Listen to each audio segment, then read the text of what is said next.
Hello YouTube, Friday vlog. Right, I want to make this about film again. So I wanted to talk about a film I watched last weekend called Journey's End. It's a it's one that came out earlier this year, but I didn't get a chance to see it in the cinema because I have a cinema card. I pay money to go and see films. I haven't seen them for a while, mainly because this film didn't appear in Cineworld.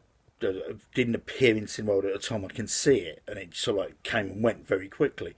And it's based on a play about World War One, and you can see that it's based on a play. The structure of the film could very easily have happened within the dugout, and not being stretched over anything else. It's World War One. It's 1918. It's the eve of the German Spring Offensive, and a unit, this Company C, is sent into a trench, and 6 days of every month, the this unit, the Company C, does its stint in the trenches like any other company, and they just happen to be getting there 2 days before the German offensive is supposed to happen. Add into this that you have two of the officers, commanding officer and one of the lieutenants, are suffering from shell shock. One of them is the commanding officer is disguising it underneath copious amounts of whiskey. The other officer is constantly complaining of neuralgia and needing to go and see the medical orderly and having to get out of the trench. And they have two officers that are just about holding it together. One who is incredibly stable, in the sense that he's holding it together, and the other one holding it together too. But one of them is called Uncle. He's the same guy who played the villain in the kind of gangster villain in Solo. Paul, I can't remember his second name. Paul, I think, something begins with a B. Can't remember. Very well acted. He's brilliant in this. There's understated moments in this because they know it's coming. They know this German offensive is coming, and it's coming for them. And it concentrates on the officers, and there's a bit in it where they have to do a trench raid. And the two officers are holding together. The other one's that Scouse guy who's in everything, and he's a real character actor. He always tends to play someone who's Scouse, but he's a real character actor. And again, brilliant. All the acting part, all the actors in this are just, just completely nailing it, just hitting out part, just nailing their roles.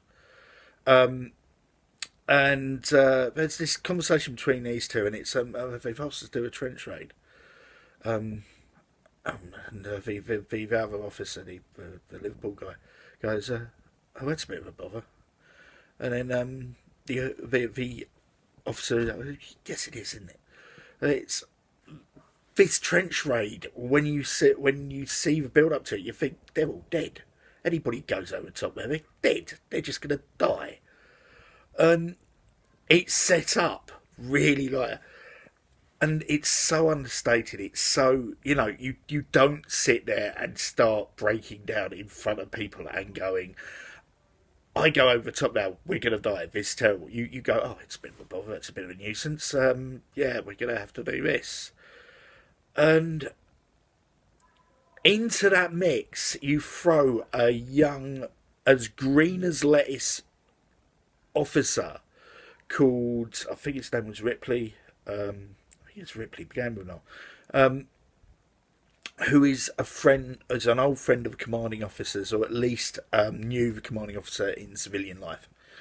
And you watch as he's kind of like, over 2 days, as his like green varnish gets kind of chipped, and he starts to realise what might be coming. What might be coming, and you've got this imminent threat of this German offensive that's coming for them. I really enjoyed this film. I didn't realise how many people died in just that March to November period of World War One. I think it's 1.7 million died on the Western Front in that time, which is a couple of Birminghams. I think at that state, modern Britain would be a couple of Birminghams just dying, and it is a war film that doesn't concentrate on the war. It concentrates on what war does to people, and that's really powerful. I like that in a film.